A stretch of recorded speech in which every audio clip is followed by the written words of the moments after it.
ఈ గ్రంథం ముద్రించబడితే ఎంతోమందిని హతమార్చేశారు. భయంకరంగా తల్లిదండ్రుల ఎదుట పిల్లల ఎదుట తల్లిదండ్రులను హతమార్చారు. అయినా సరే భయపడకుండానే మరలా ఈ బైబిల్ని విజృంభింపజేశారు.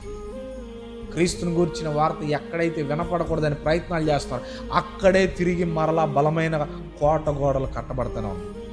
దేవునికి స్తోత్రం కలిగినగా. ప్రవీణ్ పగడాల గారి యొక్క స్వరాన్ని నొక్కేయాలని చూసారేమో బహుశా.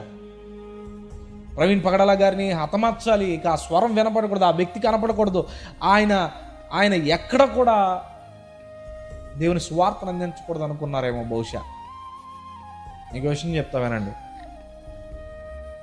ప్రవీణ్ పగడాల గారు బ్రతికుండి సువార్త పనిచేస్తే బహుశా ఆంధ్ర రాష్ట్రంలో కొంతమందికి తెలిసేమో, తెలంగాణలో కొంతమందికి తెలిసేమో, కానీ ఏ వ్యక్తినైతే కనపడకుండా చేయాలనుకున్నారో ఈరోజు ప్రతిరోజు వారికి కనబడుతున్నాడు. దేవునికి స్తోత్రం కలిగిన కాదు.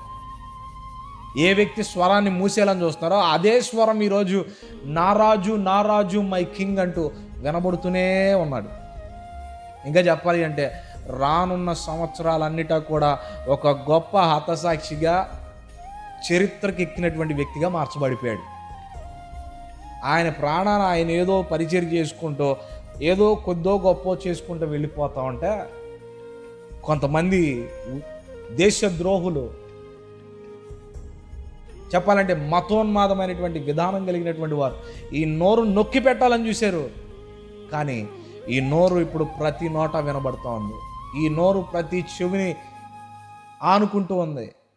ఆ సువార్త ఆయన బ్రతుకున్నప్పుడు కొంతమందికి తెలిసి ఈరోజు ప్రపంచవ్యాప్తంగా ఆయన తెలిసిన వ్యక్తిగా మార్చబడిపోయాడు. క్రైస్తవులను హతమార్చాలి అనుకున్న ఆలోచన మరింత ఉద్రిక్తమైనటువంటి క్రీస్తును గూర్చిన వార్త విజృంభిస్తూనే ఉంటుంది, కదిలించే కొలది పెరుగుతూనే ఉంటుంది అన్నమాట.